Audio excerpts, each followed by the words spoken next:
ചൂരൽമലയിൽ നിന്ന് സിജു കണ്ണൻ കൂടുതൽ വിവരങ്ങളുമായി ചേരുന്നുണ്ട്. സിജു, തിരച്ചിൽ അങ്ങനെ 8ാം ദിവസത്തിലേക്ക് എത്തി നിൽക്കുമ്പോൾ ഇന്നത്തെ തിരച്ചിൽ പ്രത്യേക ആക്ഷൻ പ്ലാൻ രൂപീകരിച്ചുകൊണ്ടാണ്. സൂചിപ്പാറയിലെ സൺറൈസ് വാലി കേന്ദ്രീകരിച്ചുകൊണ്ടുള്ള തിരച്ചിലും ഇന്ന് നടക്കും. എന്തൊക്കെയാണ് ഇന്നത്തെ തിരച്ചിലിന്റെ സമഗ്രമായ വിവരങ്ങൾ?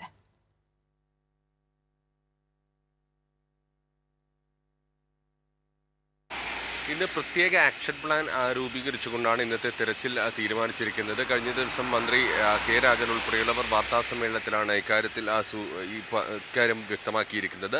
സൂചിപ്പാറയിലെ സൺറൈസ് വാലി കേന്ദ്രീകരിച്ചുകൊണ്ട് പരിശോധന നടത്താനാണ് തീരുമാനിച്ചിരിക്കുന്നത്. ചാലിയാറിൻ്റെ തീരങ്ങളിൽ നിന്ന് നിരവധി മൃതദേഹങ്ങൾ കഴിഞ്ഞ ദിവസങ്ങളിൽ കണ്ടെടുത്തിരുന്നു. വിശദമായ പരിശോധന എല്ലാ ഭാഗങ്ങളിലും നടത്തി. എന്നാൽ മനുഷ്യർക്ക് എത്തിപ്പെടാൻ ബുദ്ധിമുട്ടുള്ള ചില മേഖലകളുണ്ട്.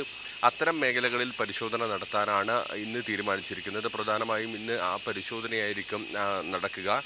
ഇതിനായി ഹെലികോപ്റ്റർ സംവിധാനം ഉപയോഗിക്കും. എയർലിഫ്റ്റിങ്ങിലൂടെ പ്രത്യേക സംഘത്തെ അവിടെ എത്തിക്കാനാണ് ലക്ഷ്യമിടുന്നത്. രാവിലെ 8 മണിക്ക് SKMJ ഹയർ സെക്കൻഡറി സ്കൂൾ ഗ്രൗണ്ടിൽ നിന്ന് ഹെലികോപ്റ്റർ പുറപ്പെടും. ഇതിൽ ഈ പ്രത്യേക സംഘവുമായി പുറപ്പെടും. പിന്നീട് ഈ പ്രദേശങ്ങളിൽ മനുഷ്യന് നേരിട്ട് എത്തിച്ചെല്ലാൻ പറ്റാത്ത പ്രദേശങ്ങളിൽ എയർലിഫ്റ്റിങ്ങിലൂടെ ഇവരെ അവിടേക്ക് ഇറക്കി പരിശോധന നടത്താനാണ് തീരുമാനിച്ചിരിക്കുന്നത്. ഈ ചാലിയാറിൻ്റെ എല്ലാ മേഖലകളിലും ഈ ഇരുകരകളിലും വലിയ രീതിയിൽ തെരച്ചിൽ നടത്താനാണ് തീരുമാനിച്ചിരിക്കുന്നത്. പരിശീലനം നേടിയ 2 ഫോറസ്റ്റ് ഉദ്യോഗസ്ഥർ, 4 SOG, 6 ആർമി സൈനികർ എന്നിവരടങ്ങുന്ന 12 പേരടങ്ങുന്ന സംഘമാണ് ഈ പരിശോധനയ്ക്കായി പോകുന്നത്. അവിടെ നിന്ന് മൃതദേഹങ്ങൾ കണ്ടെത്തുന്ന സാഹചര്യമുണ്ടെങ്കിൽ അത് എയർലിഫ്റ്റിങ്ങിലൂടെ എത്തിക്കുന്നതിനുള്ള സംവിധാനം ഒരുക്കുമെന്നാണ് അറിയിച്ചിരിക്കുന്നത്. ഈ സൂചിപ്പാറ മുതൽ പോത്തുകല്ല് വരെ ഊർജിതമായ തിരച്ചിൽ നടത്താനാണ് നിലവിൽ തീരുമാനിച്ചിരിക്കുന്നത്. കഴിഞ്ഞ ദിവസങ്ങളിൽ മുണ്ടക്കൈ, പുഞ്ചിരിമട്ടം, അതോടൊപ്പം തന്നെ ചൂരൽമല ഭാഗങ്ങളിൽ വിശദമായ പരിശോധന നടത്തിയിരുന്നു. ആയിരക്കണക്കിന് രക്ഷാപ്രവർത്തകരാണ് ഇതുമായി ബന്ധപ്പെട്ട പരിശോധന നടത്തിയത്. ഇന്ന് പ്രത്യേക ആക്ഷൻ പ്ലാൻ രൂപീകരിച്ചുകൊണ്ട് ഇതുവരെ പരിശോധന നടത്താൻ സാധിക്കാത്ത മേഖലകളിലേക്ക് കൂടി പരിശോധന എത്തിക്കൊണ്ട് കാണാതായ 100-ലധികം ആളുകളെ കണ്ടെത്തുന്നതിന് വേണ്ടിയുള്ള ഒരു ശ്രമമാണ് നിലവിൽ നടത്തിക്കൊണ്ടിരിക്കുന്നത്. വലിയ രീതിയിലുള്ള ഇടപെടലാണ് രക്ഷാപ്രവർത്തനവുമായി ബന്ധപ്പെട്ട് നടത്തുന്നത്. അതേസമയം തന്നെ തകർന്ന കെട്ടിടങ്ങളുടെ ഒരു കണക്കെടുക്കുന്നതിന് വേണ്ടി പൊതുമരാമത്ത് വകുപ്പ് തീരുമാനിച്ചിട്ടുണ്ട്. ദുരിതാശ്വാസ ക്യാമ്പുകളിലുള്ള ആളുകൾക്ക് കൗൺസിലിംഗ് നൽകുന്നതിന് തീരുമാനിച്ചു. അങ്ങനെ എല്ലാ മേഖലകളിലും സമഗ്രമായ ഒരു ഇടപെടൽ നടത്തിക്കൊണ്ടാണ് 8ാം ദിവസം ഈ രക്ഷാദൗത്യം മുന്നോട്ട് പോവുക. സിജു, കഴിഞ്ഞ ദിവസത്തേന് സമാനമായി 6 സോണുകളായി തിരിച്ചുകൊണ്ടുള്ള ഒരു തിരച്ചിൽ തന്നെയായിരിക്കും ഇന്നും നടക്കുക. ഇതിനു പുറമെ പ്രത്യേക ആക്ഷൻ പ്ലാൻ കൂടി രൂപീകരിച്ചു എന്ന് തന്നെയല്ലേ മനസ്സിലാക്കേണ്ടത്?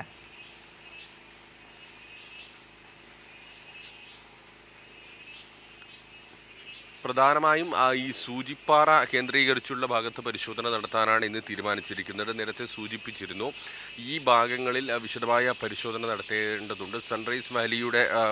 സൺറൈസ് വാലി കേന്ദ്രീകരിച്ചുകൊണ്ട് തിരച്ചിൽ നടത്താനാണ് തീരുമാനിച്ചിരിക്കുന്നത്. നേരത്തെ ഈ ദുരന്തമുണ്ടായതിന് പിന്നാലെ തന്നെ ചാലിയാറിൻ്റെ ഇരുകരകളിലും സന്നദ്ധ പ്രവർത്തകരടക്കം പരിശോധന നടത്തി നിരവധി മൃതദേഹങ്ങളും അതോടൊപ്പം തന്നെ ശരീരഭാഗങ്ങളും എല്ലാം കണ്ടെത്തിയിരുന്നു. DYFIയുടെ യൂത്ത് ബ്രിഗേഡിൻ്റെ ഉൾപ്പെടെ നേതൃത്വത്തിൽ ആ ഭാഗത്ത് വിശദമായ പരിശോധന നടത്തിയിരുന്നു. വനാതിർത്തി മേഖലകളിലടക്കം പരിശോധന നടത്തിയിരുന്നു. വനമേഖലകളിലടക്കം പരിശോധന നടത്തിയിരുന്നു.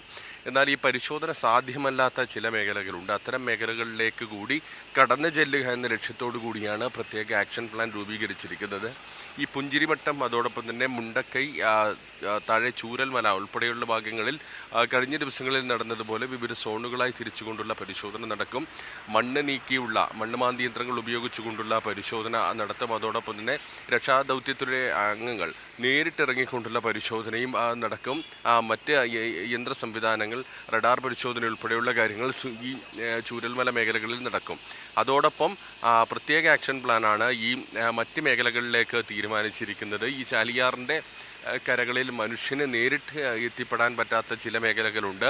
ആ മേഖലകൾ മാത്രമാണ് ഇപ്പോൾ പൂർണ്ണമായും പരിശോധന നടത്താതെ നിൽക്കുന്നത്. അവിടേക്കാണ് പ്രത്യേക സംഘത്തെ അയക്കുന്നത്. 12 പേരടങ്ങുന്ന സംഘം, വനംവകുപ്പിലെ ഉദ്യോഗസ്ഥർ, സ്പെഷ്യൽ ഓപ്പറേഷൻ ഗ്രൂപ്പിലെ 4 പേർ, അതോടൊപ്പം ആർമി സൈനികർ 6 പേർ, ഇങ്ങനെ 12 പേരെയാണ് ഹെലികോപ്റ്റർ വഴി കൊണ്ടുപോകുന്നത്.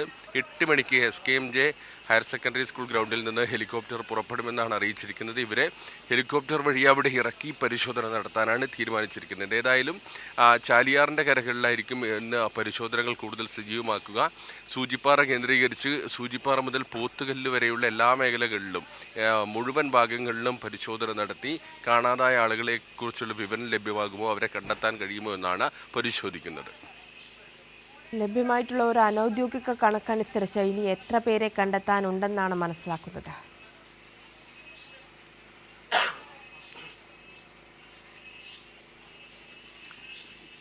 180ഓളം പേരുടെ വിവരങ്ങൾ ലഭ്യമാകാനുണ്ട് എന്നാണ് മനസ്സിലാക്കുന്നത്.